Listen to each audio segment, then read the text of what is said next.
Vamos a nuestro código de trabajo y vamos avanzando. ¿A partir de qué artículo tenemos la segunda instancia, jóvenes? 367. 367, licenciada. Muy bien. Entonces, estábamos concluyendo que prácticamente, solo permítanme un segundito, ahí está. Prácticamente el juicio ordinario va a concluir con una sentencia. Esta sentencia va a ser, por supuesto que positiva o negativa, dependiendo de quién haya planteado el proceso y en contra de quién es. Entonces, si nosotros no estamos de acuerdo, no estamos conforme con la sentencia que nos han dictado, vamos a plantear el recurso de apelación, pero también el recurso de aclaración o ampliación cabe plantearlo dentro de las sentencias. En el 365 tenemos los recursos. Iniciamos con la revocatoria, luego tenemos nulidad y luego apelación y luego ya tenemos aclaración y ampliación. El 365 nos establece que el recurso de revocatoria se interpone en contra de resoluciones de mero trámite. Incluso nosotros podemos supletoriamente siempre, en cuanto a los recursos, estar con nuestro Código Procesal Civil y Mercantil, verificando, ¿verdad? El tema de plazos, audiencias. Si en dado caso no encontramos el trámite respectivo, supletoriamente lo utilizamos. Por ejemplo, en el caso de la revocatoria, pues allá nos indica que contra las resoluciones que no sean definitivas procederá el recurso de revocatoria.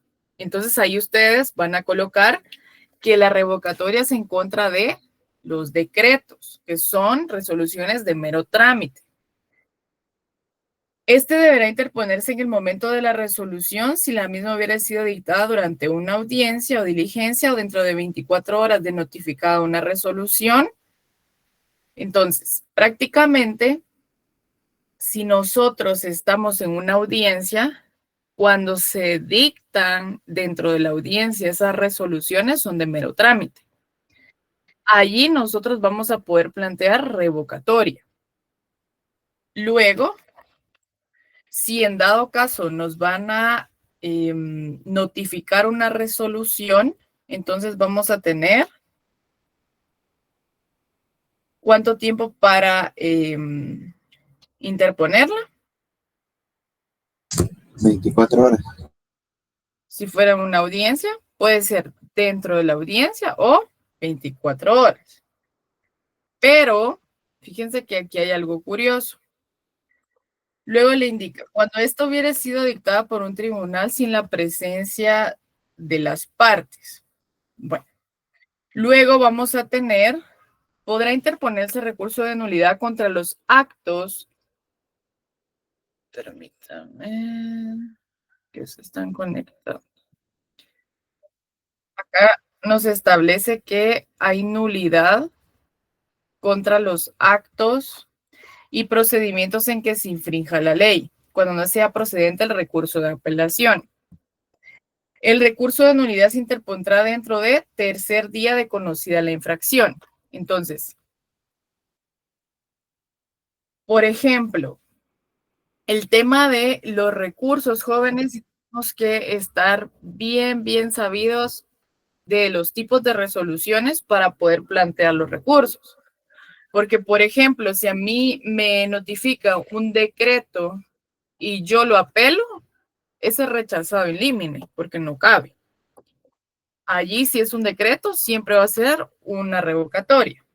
Posterior a eso, si ustedes ven, les voy a decir, vamos a ver, el tercer párrafo del 365.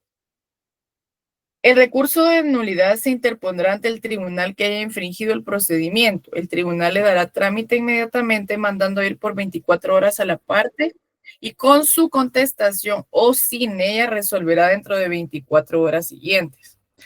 Es decir, en el recurso de nulidad hay una audiencia prácticamente. Entonces, si no se pronuncia en el plazo que se le está fijando, entonces se debe resolver con o sin la contestación de la otra parte. Entonces, lo que nos interesa ahorita es el tema de la aclaración y ampliación. Cuando nos van a dictar nuestra sentencia, podemos plantear aclaración si los términos de la sentencia son oscuros, ambiguos o contradictorios. Y ampliación si se omitió resolver alguno de los puntos sometidos a juicio. Lo que hace la mayoría de personas es, cuando plantea su recurso, le coloca aclaración y ampliación.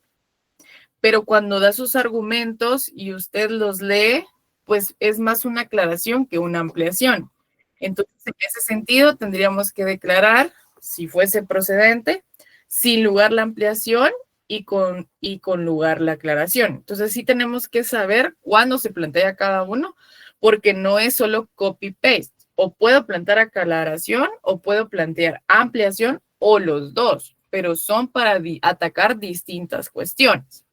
Eso está súper claro en el tema de, en los procedimientos de trabajo, procede contra las sentencias o autos que pongan fin al juicio, y ahí está. Aclaración y ampliación y apelación.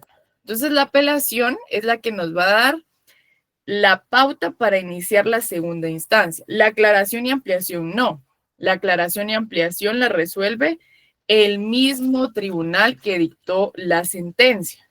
Por el contrario, la apelación solo le va a dar trámite el juzgado que dicta la sentencia, pero quien va a conocer ese recurso es un tribunal de alzada. Es decir, lo va a conocer una sala de apelaciones. Entonces, el primer paso en segunda instancia, ¿cuál va a ser? Que interpuesto el recurso de apelación ante el tribunal que conoció en primera instancia, este lo concederá si fuere procedente y elevará los autos a la sala de previsión social. Produce efectos suspensivos la apelación contra las sentencias y autos que pongan fin al juicio. Por ejemplo, si estamos apelando una sentencia de trabajo y previsión social, ahí se queda en suspenso en primera instancia y quien va a conocer es segunda instancia.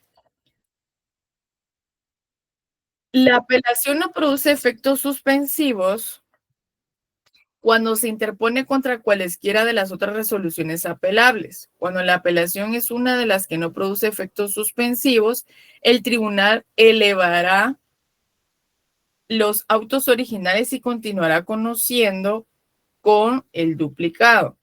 Es decir, si nosotros vamos a apelar una resolución que no es definitiva, entonces el proceso puede continuar en primera instancia, pero normalmente, o en un sentido lógico, es que vamos a depender siempre de lo que va a resolver la sala en algún momento. Entonces, por ejemplo, si yo planteo un incidente de reinstalación, me lo declaran con lugar, la contraparte lo que va a hacer es apelar. El plazo para la apelación es de 3 días. Entonces, usted tiene 3 días a partir de que le notifican para poder plantear la apelación. ¿Ante qué órgano? El juzgado de primera instancia, que es quien le dictó su sentencia. Este juzgado de primera instancia lo que va a verificar es únicamente si está cumpliendo con el plazo establecido. Y también si usted lo que está apelando, por ejemplo, hagamos de cuenta que su sentencia es del 2 de marzo del 2025.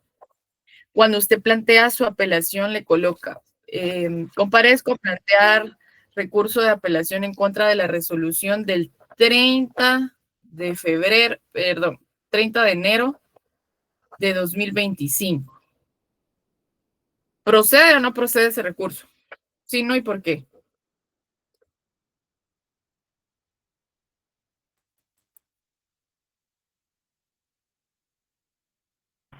¿Puede repetir la pregunta? Disculpe, Liga. La No procede, sentencia, licenciada. ¿qué manda, María José? No procede porque son 3 días para que podamos. Voy a volver a plantear la pregunta. La sentencia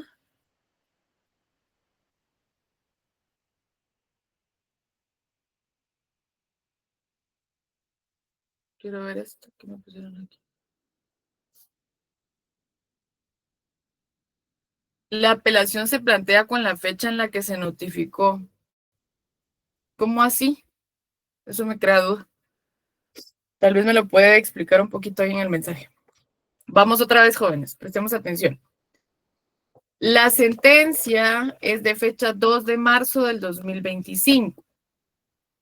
Cuando yo presento mi memorial, planteando mi recurso de apelación, indico que la apelación es en contra de la resolución de fecha 30 de enero del 2025. ¿Le dan trámite sí o no y por qué no o por qué sí?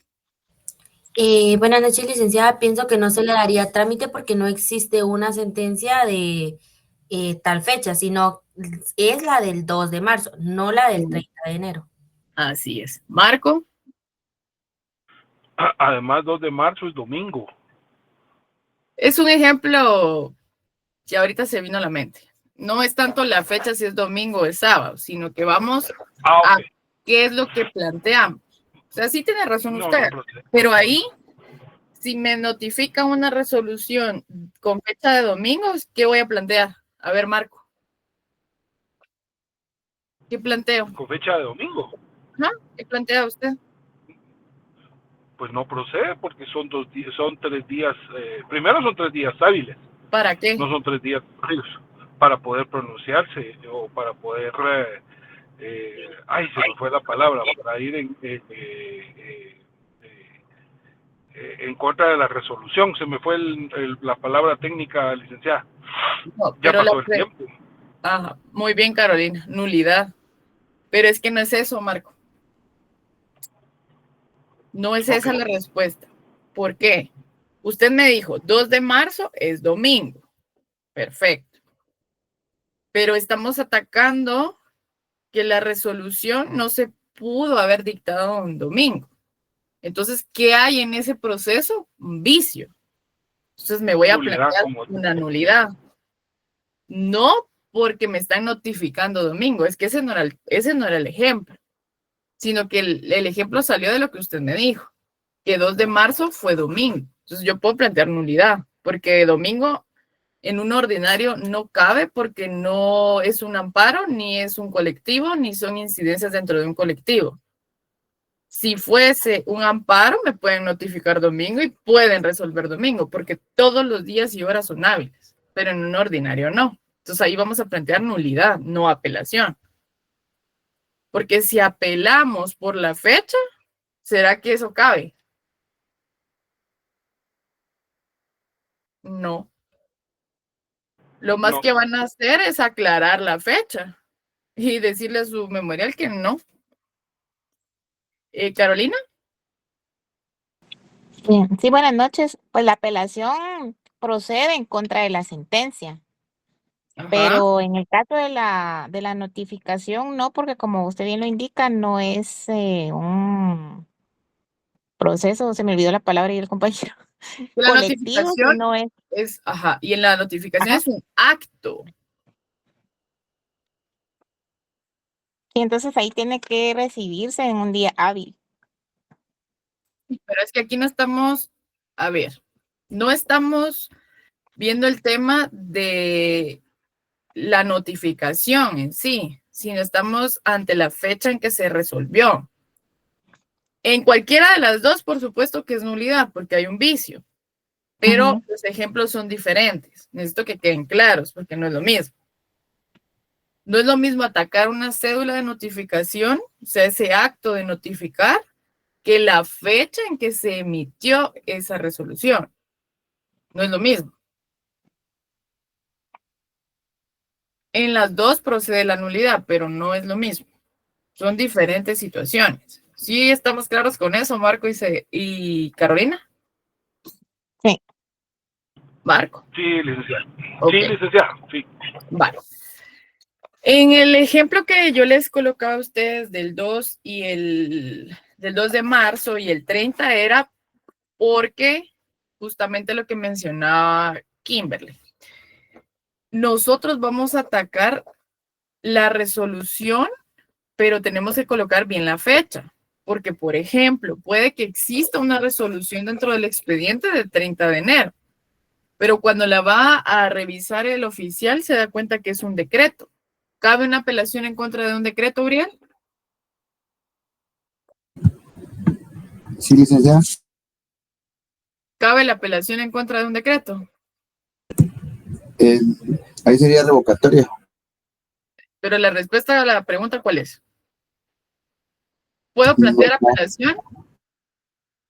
no cabe la apelación. Muy bien, esa es la respuesta. Después ya nos vamos a decir qué recursos es el que tenemos que plantear. Pero la respuesta es no.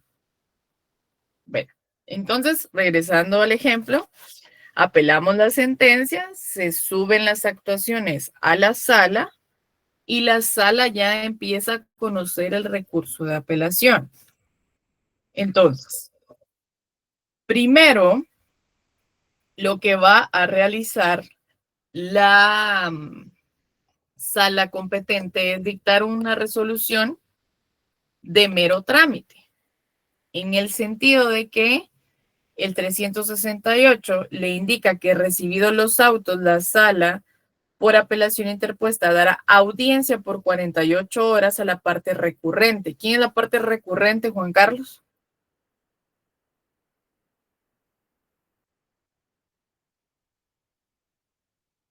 Lidia.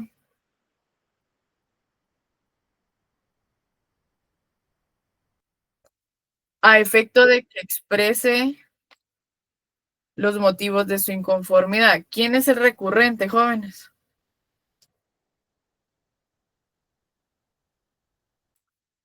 El que interpuso el recurso de apelación. Muy bien, exacto. A él se le corre la audiencia por 48 horas para que nos indique cuáles son los puntos, qué es lo que le causa agravio de esa sentencia. Vencido el término, se señalará día para la vista, la que debe efectuarse dentro de los 5 días siguientes y dictará sentencia en 5 días después. O sea, la segunda instancia, conforme a la ley, prácticamente, un proceso en segunda instancia tendría que estar, si mucho, 2 meses, que sería todavía exagerando. Pero no, en segunda instancia a veces pasa 1 año o 2 por la carga laboral. Entonces, debemos saber que lo primero es que se interpone el recurso y se elevan las actuaciones. El segundo paso es que el tribunal dicta una resolución. ¿Qué tipo de resolución? Como es de mero trámite, es un decreto, en el cual va a fijar audiencia por 48 horas al recurrente, es decir, a quien planteó el recurso para que exprese sus agravios. Posterior, es decir, vencida esos 48 horas, va a señalar una vista en el término de 5 días, dentro de los 5 días siguientes. Después de esos 5 días, ¿para qué sería una vista?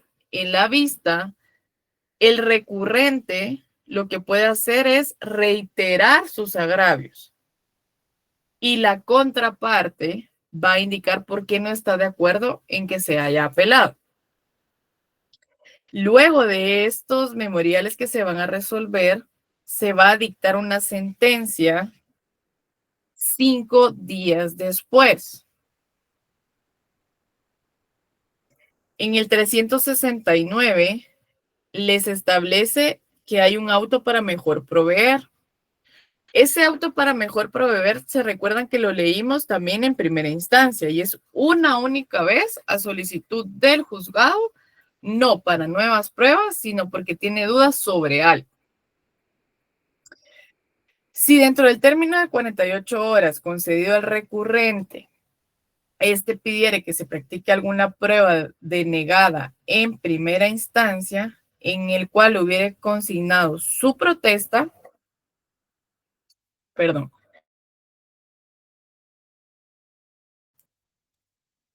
el tribunal, si lo estima procedente, con noticia de las partes, pero con noticia de las partes sería con notificación, señalará audiencia para la recepción de la prueba o pruebas solicitadas que deben practicarse en un término de 10 días. Practicada la prueba o vencido dicho término, la sala dentro de un término no menor a 5 ni mayor a 10 dictará sentencia. Implica responsabilidad para la sala o para el magistrado o magistrados imputables de retraso no haber dictado su fallo en término de 10 días antes indicado. Ahora, en el 370 hay un auto para mejor proveer como el de primera instancia. Es decir, que en segunda instancia pueden haber dos, solo que uno es para diligenciar un medio de prueba, pero toda vez se haya protestado en primera instancia. Si no se protesta el medio de prueba en primera instancia, no se puede recepcionar, mucho menos diligenciar en segunda instancia. En el 370 le indica, el tribunal de segunda instancia puede, cuando lo estime indispensable, poder hacer uso de la facultad que confiere el 357. En el 357 es el auto para mejor proveer.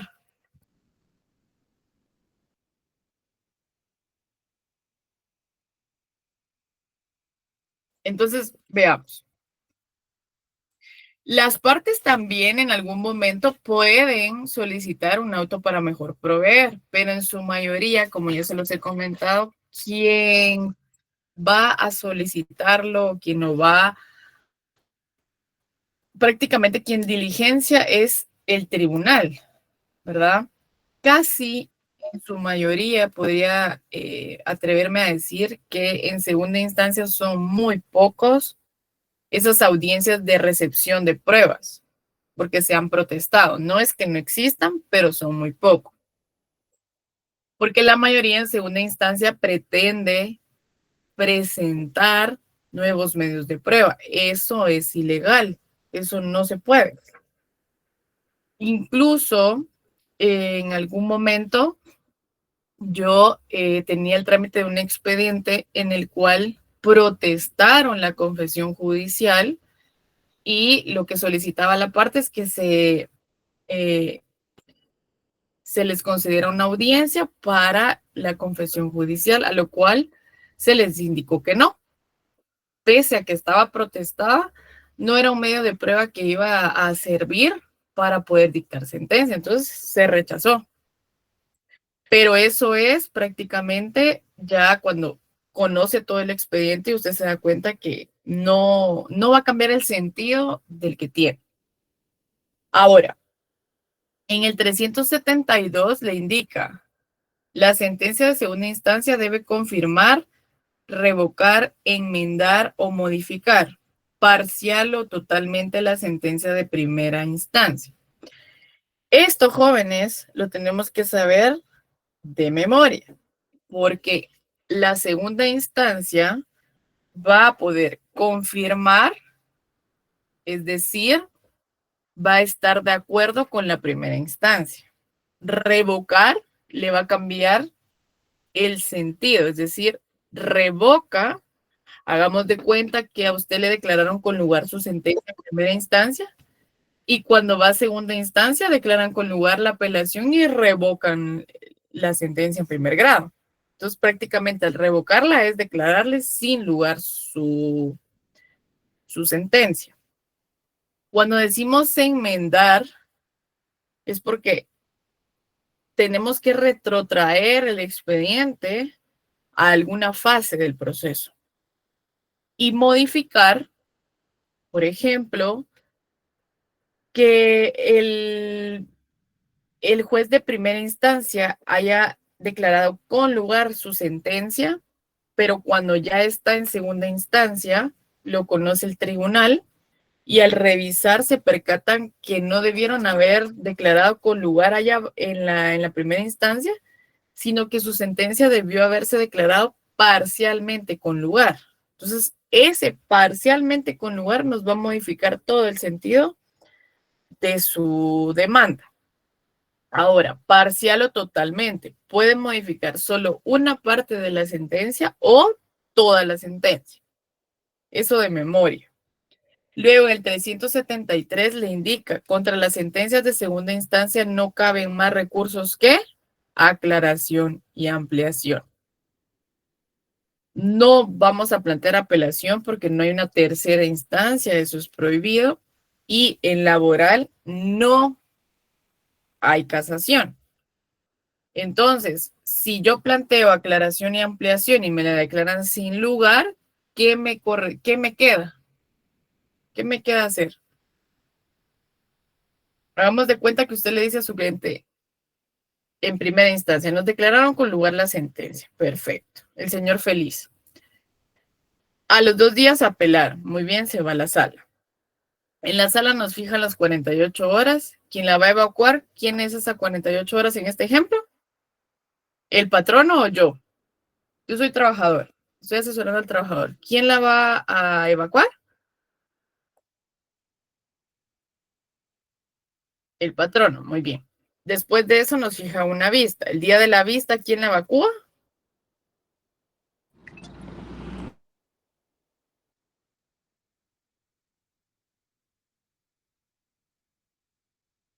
Siempre el patrono.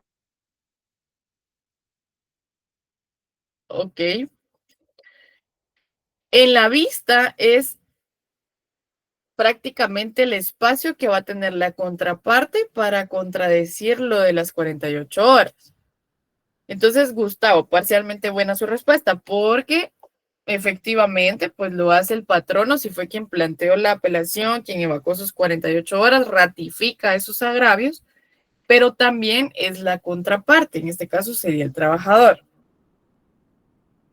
Después de eso me dictan sentencia. Yo presento aclaración y ampliación porque yo considero que dejaron de resolver algunos puntos, existen algún tipo de... o sea, si en la sentencia hay términos oscuros, contradictorios, ambiguos, de cuando ya la redactaron, entonces yo planteo aclaración y ampliación. Hagamos de cuenta que me declaran sin lugar los recursos de aclaración y ampliación. ¿Qué procede? ¿Qué le digo a mi cliente? Fíjese que nos revocaron la sentencia en primer grado y prácticamente salió a favor del patrón. Y su asesorado le dice, Lick, ¿y ahora qué hacemos? Ya perdí entonces. ¿Qué le va a responder usted?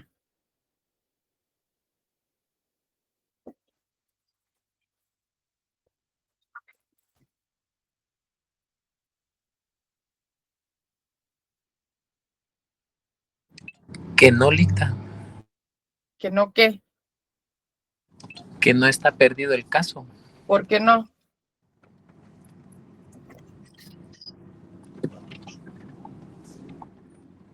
Me imagino, bueno, no estoy seguro, ¿verdad? Si no hay casación, ya mencionó la apelación, aquí en laboral no se dicta, no se puede algún tipo de amparo, algo en algún otro órgano, perdón.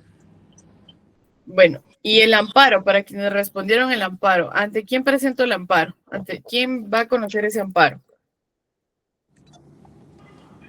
Ante el tribunal que conoció el caso, ¿no? Pues no, ya que su respuesta terminó con un no, no.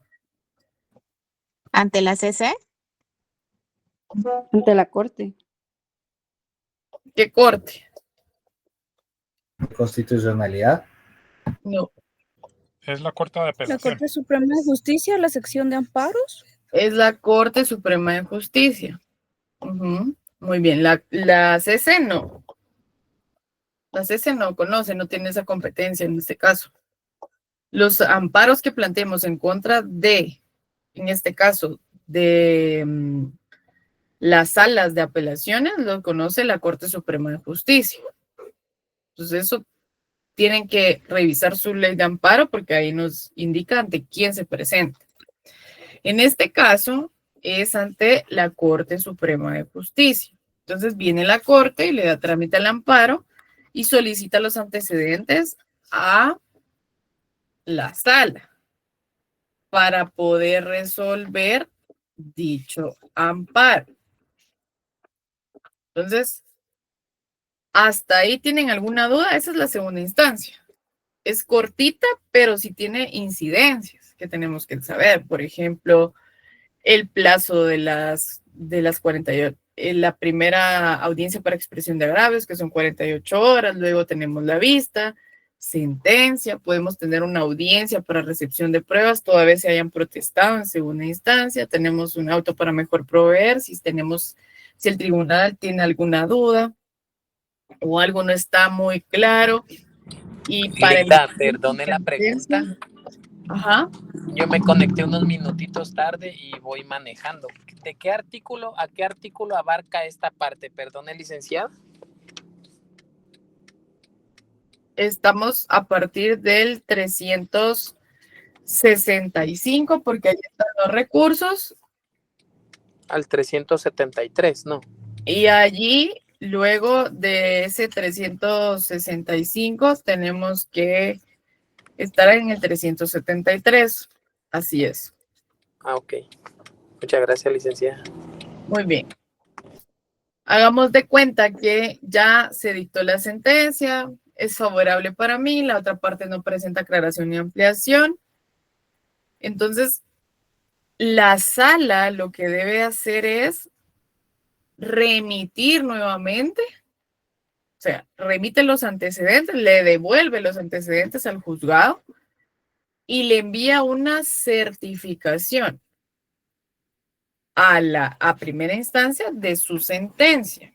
Entonces, en el 425, jóvenes, está a partir de ahí la fase ejecutiva.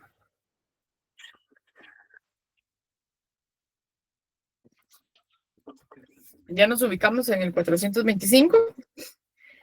Debe ejecutar la sentencia el juez que la dictó en primera instancia. Las sentencias dictadas por los tribunales de arbitraje deben ser ejecutadas por un juzgado de la zona económica que corresponda a esos tribunales. A nosotros nos compete en este momento que el juzgado que dictó la sentencia en primera instancia es quien va a ejecutar su sentencia. En el 426, ahí tenemos la liquidación. Entonces coloque liquidación. Del 426, si ustedes se dan cuenta, es un párrafo algo grande. Entonces, en el tercer párrafo coloqué embargo. En el cuarto, remate.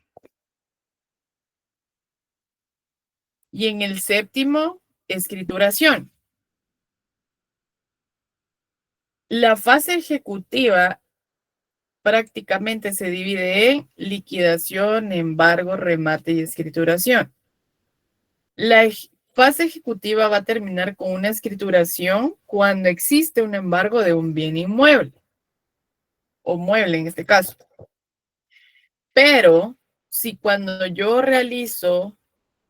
practico la liquidación, me pagan, ahí termina. No vamos a llegar a una escrituración si ya me pagaron y es dinero, no es ningún bien inmueble, un bien inmueble. Entonces, en el 426,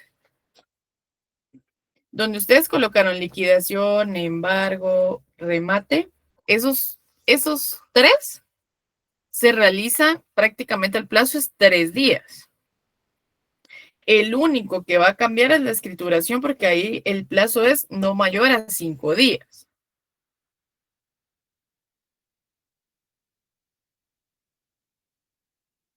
Entonces, para el cobro de toda clase de prestaciones reconocidas en la secuela del juicio o en sentencia firme de los tribunales de trabajo, así como para el de las demás prestaciones a que se refiere el artículo 101, el juez de oficio y dentro del plazo de 3 días de notificada la ejecutoria o de aceptada la obligación, practicará la liquidación. La ejecutoria prácticamente es esa certificación que yo les menciono, en la cual se hace constar que el expediente ya no tiene recursos pendientes ni notificaciones y entonces se va a remitir a su juzgado de origen. Esa es la ejecutoria. Contra la liquidación no cabe más recurso que el de rectificación, que procede cuando al practicarse esta se incurre en error de cálculo y debe interponerse dentro de 24 horas de notificada la liquidación. Al final de ese expediente, es decir, para que pague la liquidación, sí, el recurso no. Sin formar artículo y no admitirá impugnación alguna, es decir, sí, la liquidación sí.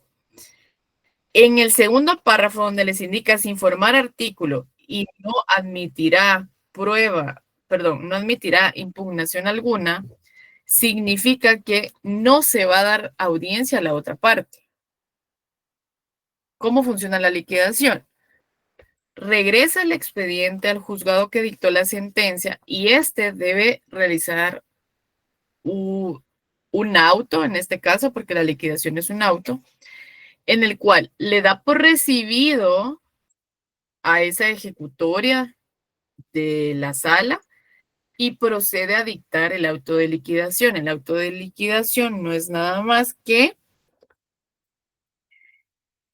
colocar en rubros el tema de la sentencia. Por ejemplo, si la sentencia me condenaron al pago de indemnización, vacaciones, aguinaldo diferido,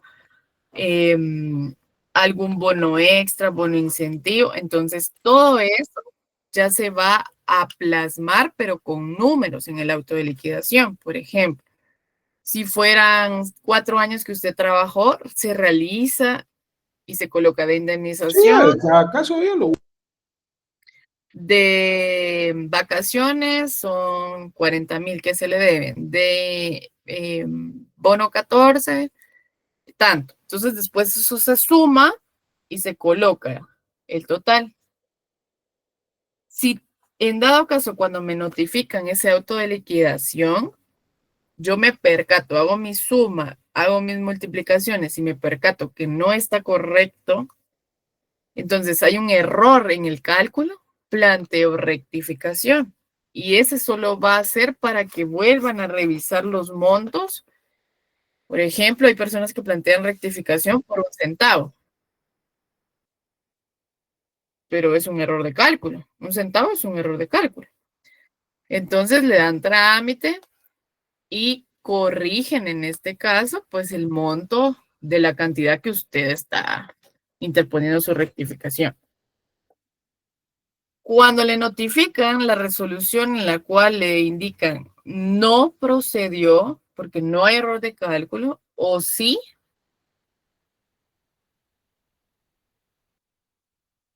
es la rectificación, Ezequiel, lo que estamos leyendo ahorita en el segundo párrafo. Entonces, si procede o no en contra de esa resolución, ya no cabe ningún recurso. Luego, en el tercer párrafo, si dentro del tercer día de notificar la liquidación o de estar firme la resolución del recurso de rectificación, corresponde el obligado no hiciera efectivo el pago, el juez ordenará que se le requiera al efecto librando el mandamiento respectivo y ordenando en su caso el embargo de bienes que garanticen la suma adeudada. Es decir, primero notificamos cuánto es lo que asciende. Hagamos de cuenta que son 100,000 quetzales. Usted plantea una rectificación porque no está de acuerdo que por usted son 80,000 en sus cuentas. Le dicen que no, son 100,000.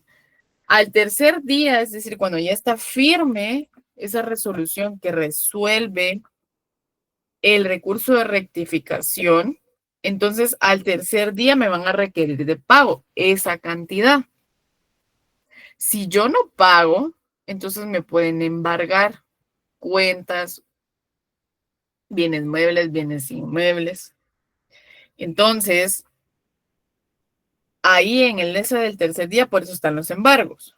Luego, si dentro del tercer día de practicado el embargo, el deudor no solventare su obligación por el valor de la deuda, se sacarán a remate los bienes embargados, debiendo este tener verificativo en un plazo de no exceda de 10 días, sin necesidad de que se hagan previamente publicaciones, pero estas se harán a costa del solicitante si una de las partes lo pidiere.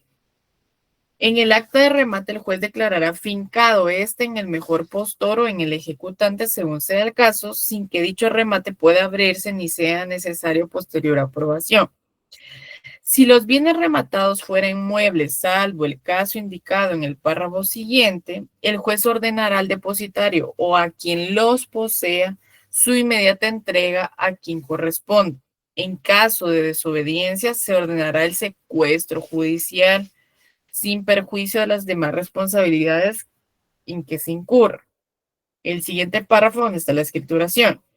Si los bienes rematados estuvieran sujetos a registro, como en los casos de inmuebles o de vehículos, se fijará de oficio al obligado un término no mayor de 5 días para que otorgue la escritura traslativa de dominio.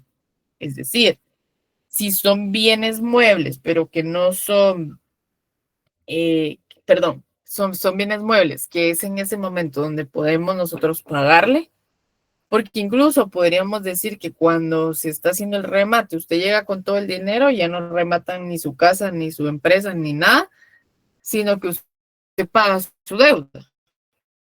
Entonces ahí pues obviamente ya no tiene objeto este remate. Pero si son bienes que cuentan con algún tipo de registro, debemos hacer la escritura traslativa de dominio, es decir, como yo le debo a usted me venció en juicio, ya se me requirió de pago, no quiero pagar, ya me embargaron. Ahora bien, si me embargan, entonces sí, el banco tiene la obligación de entregar el dinero a la parte actora. Pero hagamos de cuenta que saqué todo el dinero de mis cuentas y no tienen que embargarme. Entonces, por ahí se dieron cuenta que tenía un carrito. Solicitaron informe al registro de vehículos de la SAT y ahí apareció que hay un vehículo a mi nombre. Entonces, el vehículo está estimado en, por ejemplo, 200,000 quetzales. Ah, bueno. Entonces, ese es el que vamos a rematar, porque a mí me debe 100,000 quetzales. ¿Qué pasa si llega un postor y compra ese vehículo, por ejemplo, a unos 150,000? A mí me deben 100,000. ¿Qué pasa con los 50,000 restantes? ¿Será que me los quedo? ¿Hago fiesta con ellos o qué? Se le devuelve al patrono, licenciado. A ver. O sea, porque como solo son 100,000, digamos, ¿verdad? Usted como empleada son solo los 100,000 que le pertenecen a usted, esos 50,000 se los devuelven al patrono. ¿O no? Yo les estoy haciendo esa pregunta. Eso es lo que yo considero, ¿verdad? Que usted como empleada sacar con los 100,000 que se le merecen y el resto se le devolvería al dueño del vehículo, que sería el patrono. Muy bien. Julio. Sí, como lo dicta ahí, licenciada, es una liquidación, ¿verdad? Se liquida en base a lo que se debe. 100,000 para el trabajador y 50,000 de saldo para el patrono y se liquida el total del bien. Muy bien. Así es. Si en dado caso es más, pues el restante es para el dueño, pues eso, así es. Ahora, en la mayoría, cuando tienen bienes inmuebles, pues hagamos de cuenta que me deben 20,000 quetzales. Y embargamos una finca ahí en Carretera El Salvador que cuesta 1,000,000 de quetzales. ¿Qué hace el patrono normalmente? En cuanto a la práctica, podríamos decir. El patrono no quiere pagar, pasa todo el proceso, no paga, sabe que sí tiene la culpa y sí tendrá que pagar los 20,000, pero ya que el trabajador está con demandarme, pues vámonos a juicio y nos agotamos todo y hasta que sea el momento miramos qué se hace. Entonces, cuando se llega el día del remate, pues mandan a un postor.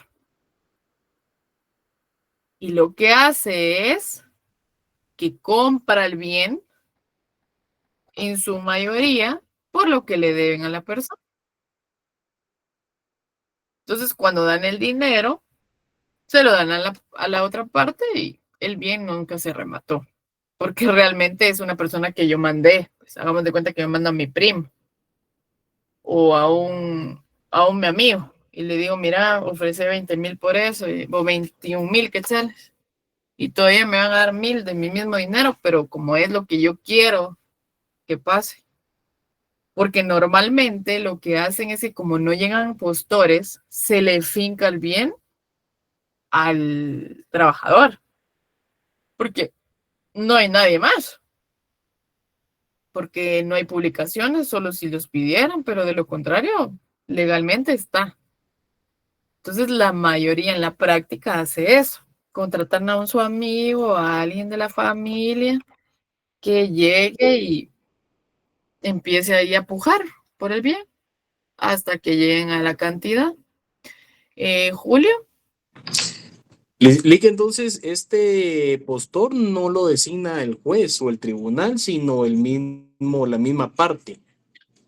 Si es que ahí puede llegar cualquiera. Prácticamente es una subasta pública. Si usted se entera, usted puede llegar, es como en civil. ¿Y qué Salen las pasa publicaciones, perdón, salen las publicaciones, que tal fecha habrá un remate y casa en no sé dónde o inmueble en tal lugar y la base es de 10,000, por ejemplo. Todos los que den los 10,000 van a poder pujar el día del remate, porque eso es antes, ¿verdad?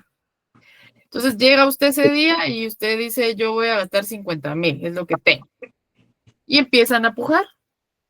Es una subasta. Sí. Entonces una casa que costaba, no sé, tal vez unos 2 millones ahorita. Usted la compra a 50,000 porque como no hay nadie más, solo usted llegó. No la pueden adjudicar. Sí, y en el caso, digamos, bueno, ahí está la disputa, ¿verdad? El trabajador y el patrono.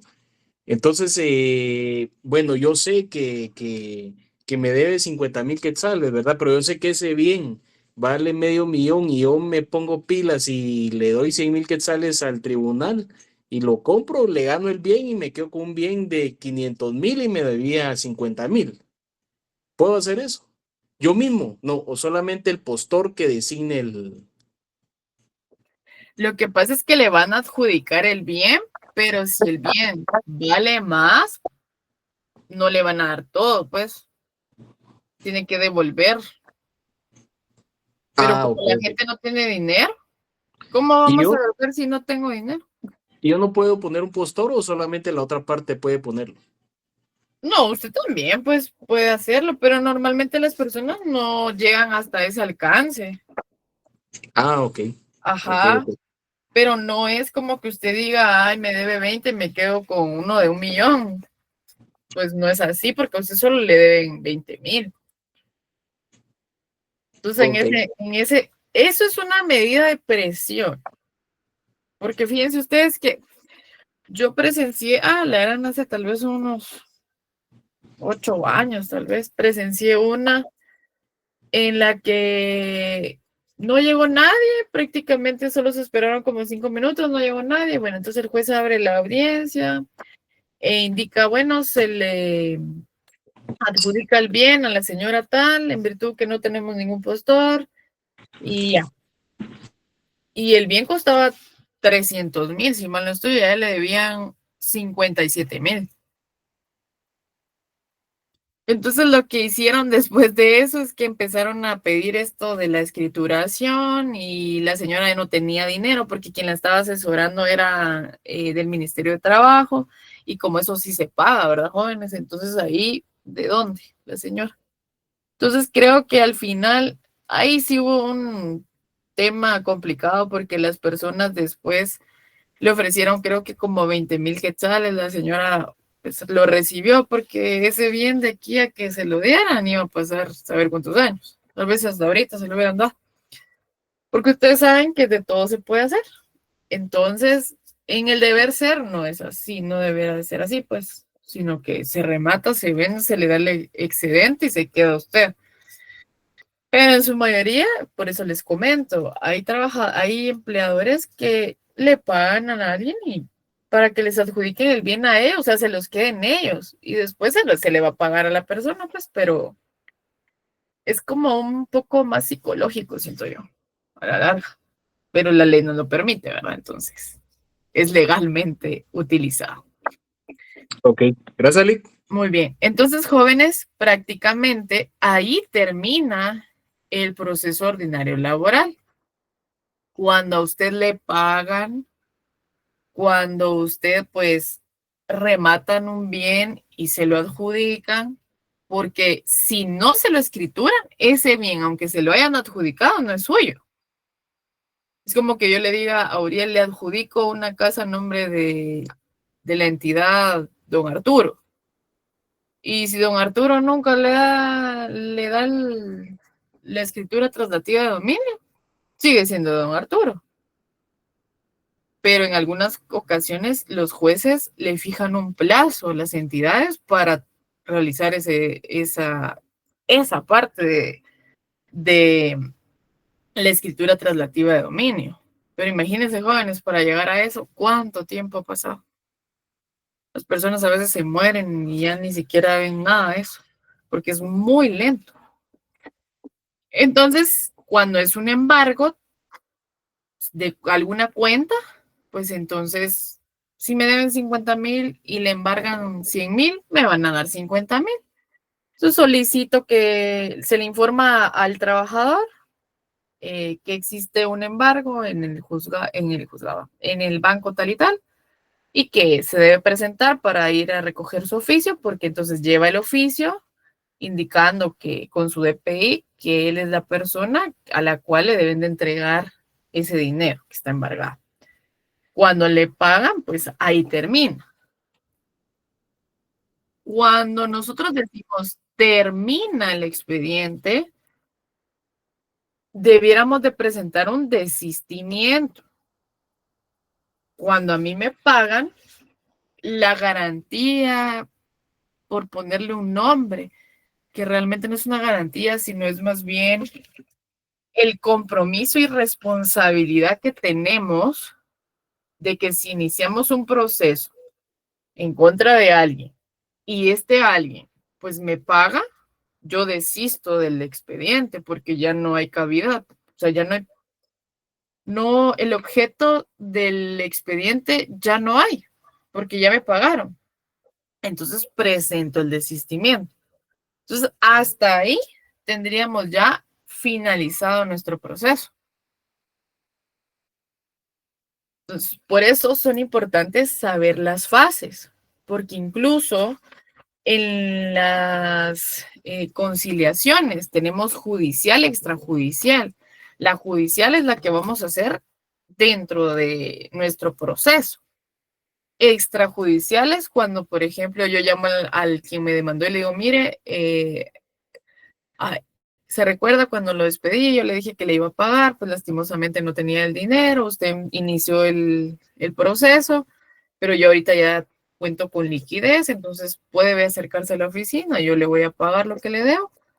Si usted acepta, llega, se levanta un acta, realizan el convenio extrajudicial, desisten de una vez del proceso y presenta eso en el juzgado, donde usted le hace saber al juez que ya le pagaron, que usted está satisfecho con lo que le pagaron y entonces procede a desistir porque ya no hay objeto de continuar porque usted ya le pagaron. Ahí ya terminamos el proceso. Por eso en el procesal civil y mercantil hay una parte por ahí por el 540 y algo, si mal no recuerdo, que le dice formas comunes de terminar los procesos. Si mal no estoy, ese es el nombre. Si no me corrigen ustedes. Pero ahí tienen el desistimiento y tienen otros, enlistados otros. Pero ese es uno de los cuales podríamos presentar para indicarle al juez, ya no hay naturaleza de este proceso porque ya me pagaron, desisto.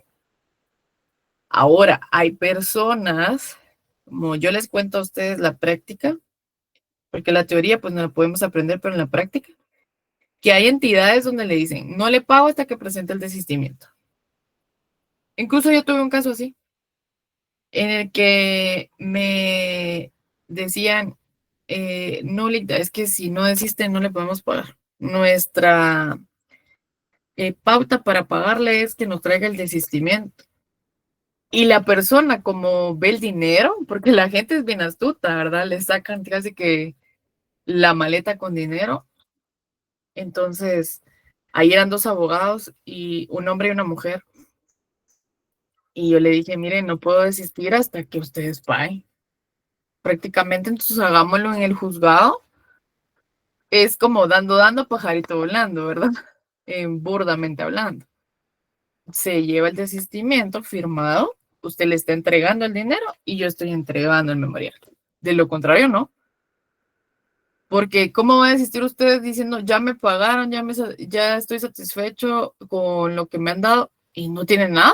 Solo ha visto el fajo de dinero, pero y no lo tiene.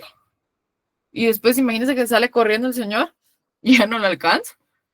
Volver a decir no. Entonces ahí tenemos problema. Marco. Buenas noches, licenciada, compañero. Buenas noches. ¿Qué pasa con así con todo este mismo circunstancias que usted está planteando, donde ya los amparos y todo lo demás del patrono ya se acabó, ya la sentencia está fijada, se apeló y se volvió a dar por parte del trabajador a favor de él? Pero como es el patrono, es el Estado, como puede ser 011 o 022, por temas de presupuesto no se ha dado el pago, se ordena la reinstalación, los sueldos caídos y todo lo demás que tiene derecho el trabajador, pero por tema de presupuesto no se ha dado, ya se reinstaló, pero no le han pagado. Ajá. Ahí procede. Bueno. Con lo que usted está planteando, o sea, me da la duda con lo que usted está planteando, usted lo está planteando por un patrono del sector privado, pero ¿qué pasa con el sector público? Que es por temas de presupuesto, que es la partida 099 para pago de prestaciones, según el presupuesto.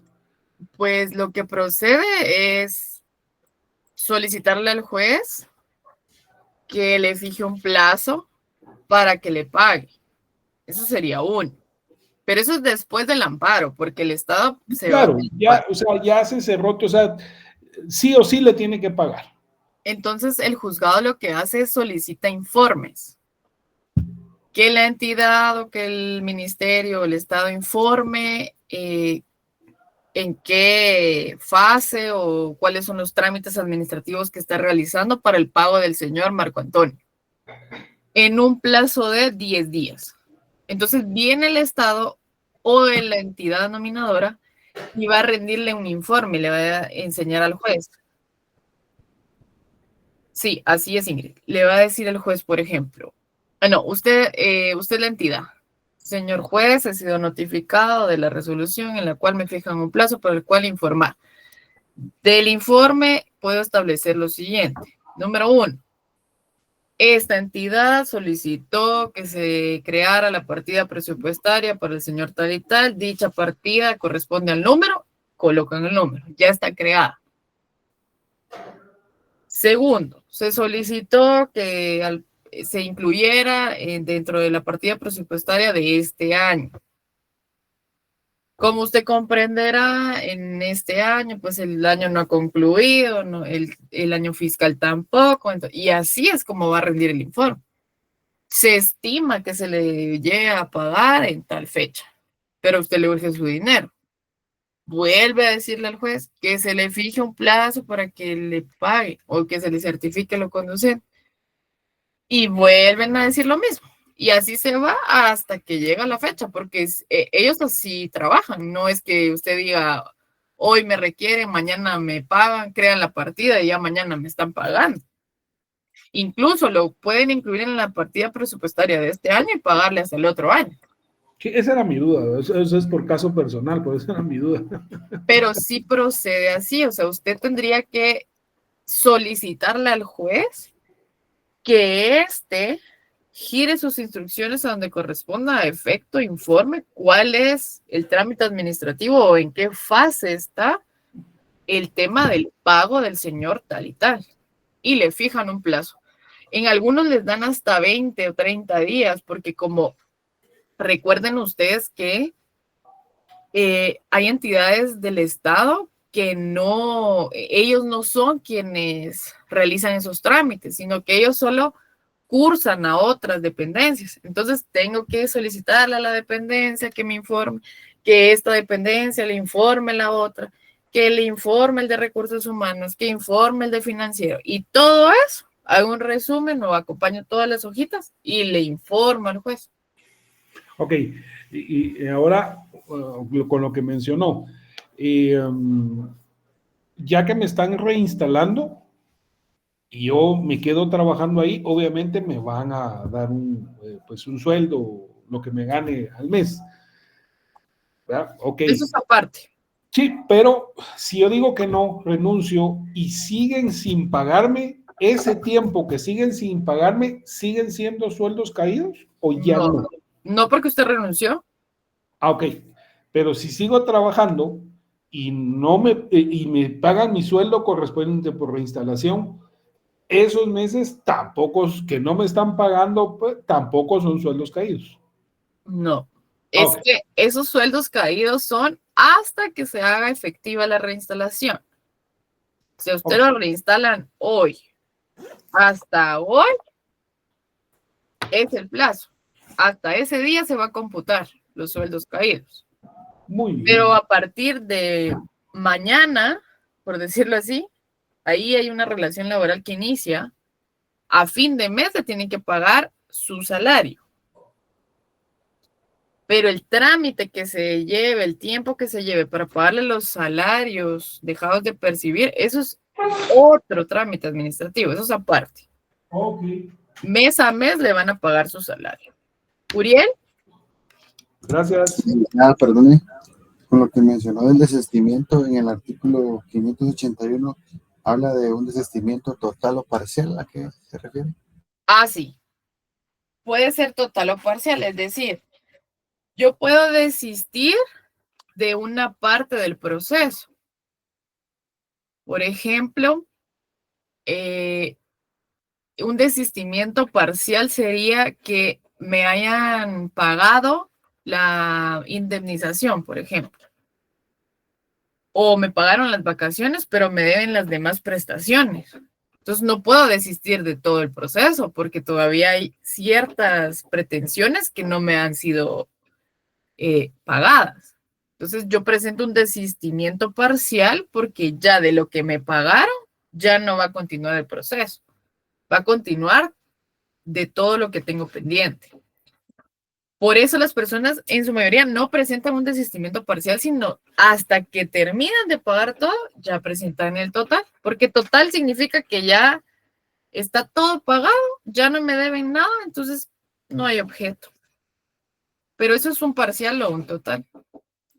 O que usted haya demandado a 2 personas y una de ellas, por ejemplo, ¿qué le podría decir? Que una de ellas me haya pagado lo que corresponde. Entonces yo desisto parcialmente del expediente o del proceso instaurado en contra de Uriel, pero no de Margarita, porque yo demandé a 2. Pero Uriel ya me pagó, falta Margarita. Puedo desistir de usted, pero no del otro. Ahí sería parcial y esa es la diferencia. Gracias, licenciado. Muy bien. Entonces, jóvenes, ahí estamos con el proceso ordinario laboral. Fase administrativa, que es ante la inspección. Fase judicial, no hay una conciliación. Recuerden que la fase administrativa no es obligatoria porque ya hay jurisprudencia, pero en su mayoría la agota. La fase judicial ya es ante un órgano jurisdiccional, en este caso el juzgado pluripersonal de trabajo y previsión social para la admisión de demandas, sea de una forma oral, que usted llegue y lo atiendan directamente porque no tiene un abogado, o escrito, no tiene abogado, pero usted redacta su demanda, o en auxilio con un abogado. La fase judicial va a concluir o va a integrar primera y segunda instancia. El amparo, cuando nosotros planteamos amparo y hagamos de cuenta que ya remitimos las actuaciones a primera instancia, regularmente a criterio de los jueces es de no suspender los requerimientos de pago, pero cuando usted llega a requerir de pago, le dicen que no pagan porque tienen un amparo en trámite. Y hasta que la corte resuelva, dependiendo que resuelva, le van a pagar. Entonces, esperamos esa parte. Y la fase ejecutiva que da inicio con el auto de liquidación y termina con la escrituración si fuesen bienes inmuebles o vehículos, es decir, bienes que están registrados. ¿Alguna duda?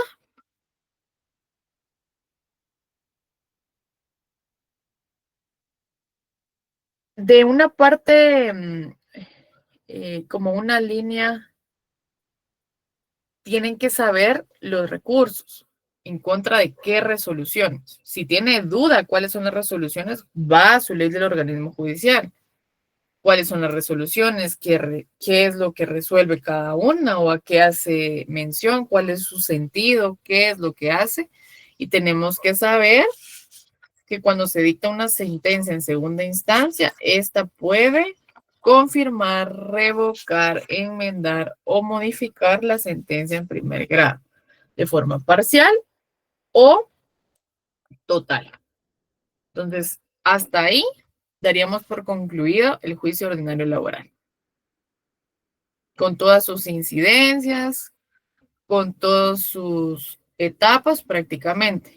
Dentro de los esquemas que ustedes me cargaron, sí necesito que revisen, jóvenes, sus esquemas, porque hay unos que están inconclusos, otros que están sin contemplar ciertos aspectos. Usted tiene una foto de su esquema, si es que ya se lo entregó a Gerson. Necesito que lo revise. Si no, haga uno nuevo con lo que hemos visto ahorita y corríjalo. Porque si en el examen yo le coloco que realice un esquema del proceso ordinario laboral y eso le va a tener un valor de 20 puntos y usted no lo hace bien, automáticamente pierde puntos. El esquema es con todas sus incidencias. Es decir, que usted me coloque fase administrativa, qué pasa, y los plazos. Fase judicial, qué pasa. ¿Cuáles son las actitudes del demandante? ¿Cuáles son las actitudes del demandado? No, es que eso lo tienen que saber, jóvenes. Por eso se hace un esquema, para que usted se organice en su mente cuáles son las etapas. Eso lo tienen que saber. Luego, en la fase ejecutiva, ¿cuáles son?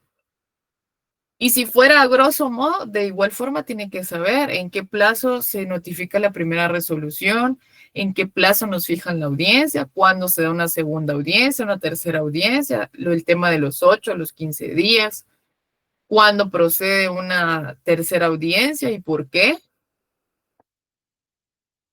cuáles son los medios de prueba admitidos en segunda instancia, cuál sería la respuesta.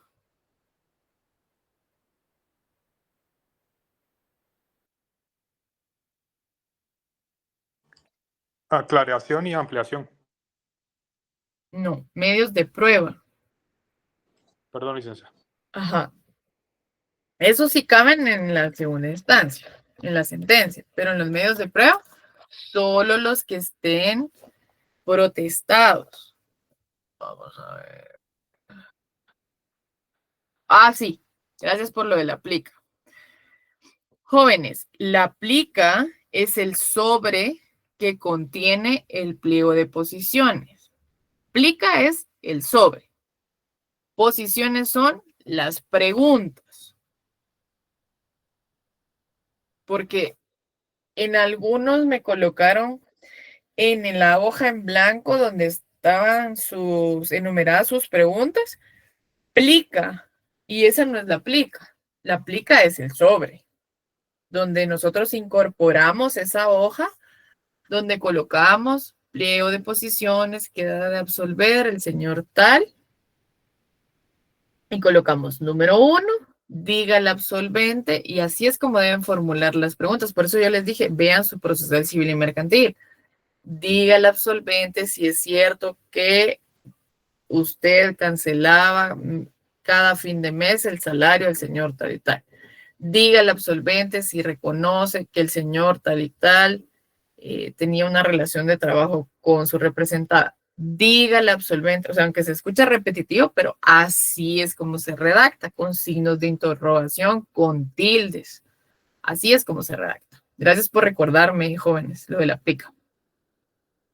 ¿Dudas? Porque ya vamos a terminar nuestra clase de hoy. La verdad es que yo quería estar con ustedes 2 horas, pero con ese tránsito lento no lo logré y no puedo quedarme más tiempo con ustedes, puesto que tengo la otra clase con los otros estudiantes. Si tienen dudas en lo que vayan estudiando y pues podríamos hacer un repaso si quieren en un tiempito que tengamos. ¿Sí, Gustavo? ¿No? No, solo quería reaccionar.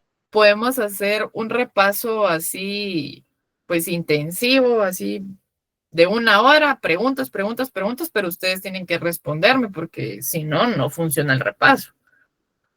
Podría ser antes del parcial, el parcial es el 23, entonces podríamos, os organizan ustedes y me dicen, Ligda, mire, le proponemos tal fecha y vemos si se puede, pero tienen que estudiar, porque solo así no funciona. Entonces, me van contando, platican con Gerson, por favor. Gerson ahí está pendiente de ustedes prácticamente 24/7 ustedes. Todo el tiempo está ahí Gerson preocupado por ustedes, solicitando por ustedes. Entonces, pues se comunican con él ya me traslada la información, vemos si nos quedan bien los horarios y con eso pues vamos practicando. Gerson, yo lo vi entrar. Floridalma. Licenciada, buenas noches. Yo tengo una duda con respecto a dónde se interpone la demanda en el juzgado. Aquí en el departamento de Guatemala es en el pluripersonal, ¿verdad? Para la admisión de demandas. Pero si fuera en Jutiapa, por ejemplo. En Jutiapa. Ay, no sé si ese es mixto. Yo creo que ese es mixto. Paz civil, familia y trabajo. Entonces, ante ellos. Se pone juzgado de primera instancia y... No, si es paz... el nombre completo. Si es paz... si es paz, no es primera instancia. Es paz. Ajá. Si es primera instancia, sí, lo planteamos ahí. Okay. Ajá. Eso nos lo va a determinar la corte, ¿verdad? Usted tendría que verificar, googlear en Jutiapa cuál es, pone juzgado de trabajo en Jutiapa y automáticamente le sale si es pluripersonal, si es pluripersonal, si es mixto o solo es de trabajo. Por ejemplo, el de Sololá es paz, familia, no, vamos a ver, es juzgado pluripersonal de trabajo y previsión social. Vamos a ver, juzgado, ¿cómo es ese?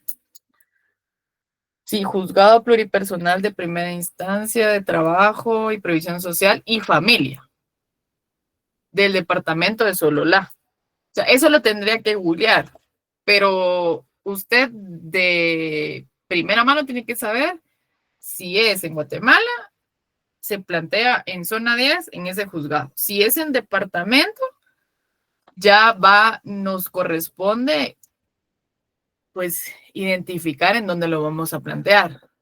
Ya vemos el listado de la corte, ellos tienen su listado de juzgados, si es en Zacatepec, pues ese creo que, yo creo que el de Sololá no es pluri, ustedes solo es de primera instancia. El de Zacatepec creo que sí es pluri. Es juzgado pluripersonal de trabajo y previsión social del departamento de Zacatepec. Creo que eso es solo así. Bueno, gracias, licenciada. Es que esa era mi duda, porque como en la demanda usted dijo que se presentaba en Guatemala, ¿verdad? Pero entonces en los demás departamentos tenemos que buscar el directorio. Sí, en su mayoría, porque la mayoría son de paz, son mixtos, pero como la Corte ha creado varios juzgados, ya hay de primera instancia solo de trabajo, los ha separado. Incluso hay unos de trabajo y previsión social todavía y económico coactivo en el interior. Y ese es el nombre del juzgado. Gracias, licenciada. Muy bien. Bueno, chicos, ha sido un gusto compartir con ustedes. No se retiren. Gerson les va a trasladar el link de asistencia.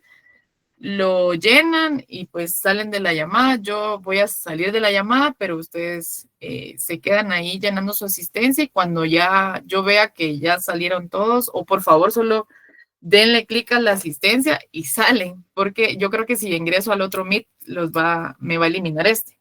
Entonces solo voy a esperar que Gerson les traslade ahí su link y ya con eso pues me van avisando ahí cómo van con su estudio y pues el 23 fijo nos vemos. Gracias, licenciada, muy amable. Bueno, de nada. Muchas gracias, licenciada. Gracias por su tiempo. Buenas noches, licenciada. Solo consulta, el contenido del examen serían las 3 fases. Sí, y todas las incidencias. Recuerden que yo les puedo ir preguntando, no necesariamente que haga un esquema, pero sí preguntas de todo el proceso. Ok, gracias, licenciada.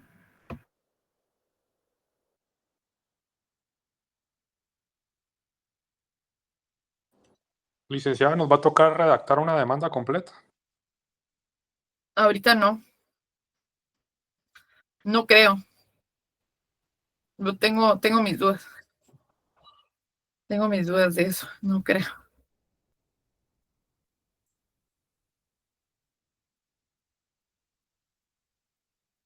Pero ustedes lo que tienen que estudiar o cómo guiarse es, en tema coloquen segunda instancia o proceso ordinario. Lo que tendrían que estudiar es para que se les haga más fácil.